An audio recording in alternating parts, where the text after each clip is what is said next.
Joining me every Tuesday is National Senator Matt Canavan, the former Resources Minister. Matt Canavan, thanks for your time. Is that rock art in any real danger from this Woodside project?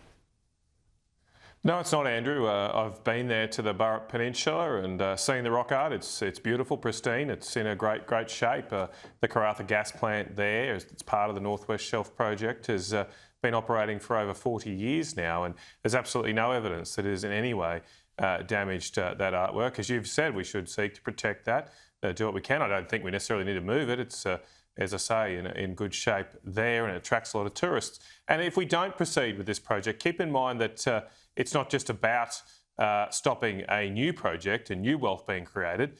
This could completely close the Karratha gas plant long term, because if we do not get new gas supplies, if we do not get this extension, then 1,000 people will be out of a job.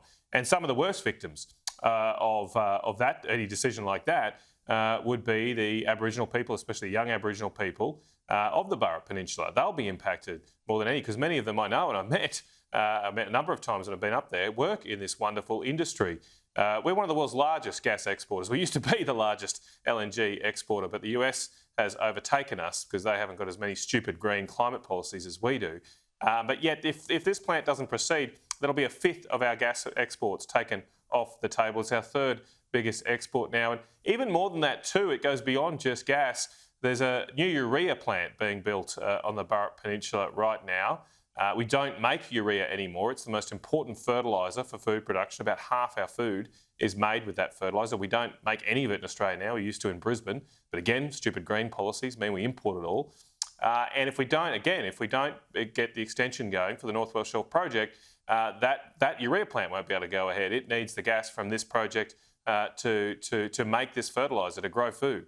And so any government worth its salt right now that wants to grow our country, wants to protect our food security, wants to provide good jobs and economic futures for young Aboriginal people, would be rushing over themselves to support and approve this project. Yet we've held it up for 6 years now. Kids go through primary school in a quicker time frame than we take just to do a bit of paperwork. And maybe we do need that Musk approach here. All of these bureaucrats presiding over this approval should be asked, what have you done the last week? Give us the 5 dot points, because 6 years not just of that should be over 300 weeks. What have they done over 300 weeks to get this done? Look, you can blame the bureaucrats, but overseeing this all are the politicians who pass all these laws, set up all these hoops, and then delay and delay and delay. What's really going on here? Well, that is true. It is a lack of political will. There's no doubt about that. If a minister wanted this decision to come to his or her desk here in Tanya Plibersek's case, that would happen. There's no doubt that would happen. And there's no justification for this at all. It's an embarrassment for our country. And even if we are to sign off on this extension, of course, the problem is the message that this sends to the world is a terrible one, especially at the time when you have a rejuvenated US administration, which is sending a message to the world of drill, baby, drill.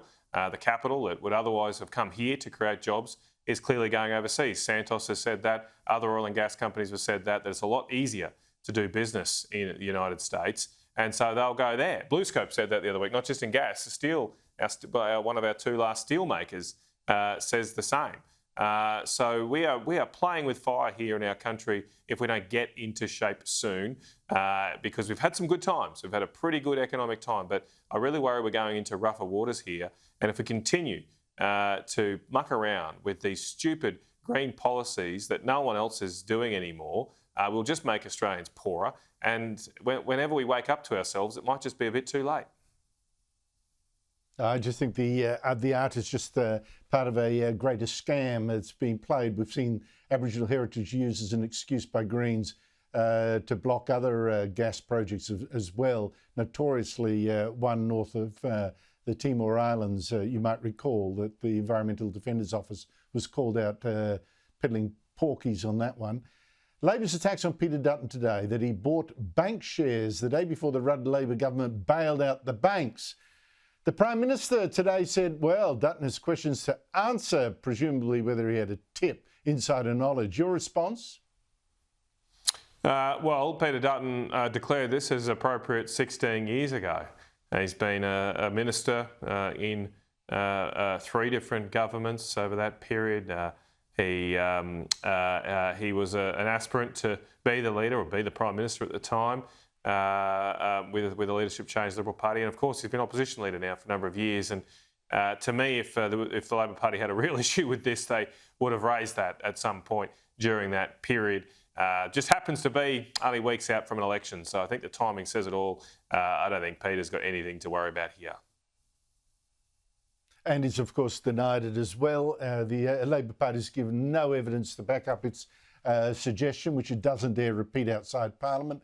I think it's just so desperate. They've actually got think of this, Matt, they've actually got teams of people going through things like this, his personal records, hoping to do a gotcha on him 16 years after the event, instead of giving us maybe better policies, better governance. That's what they're busy with. Maybe reassign those people. Maybe reassign those people to get the North West Shelf project approved. Sack the dirt unit, start the jobs unit, get that going. Bang. Good on you, mate. Well done. And we're back to the start. Thank you so much, Matt Canavan.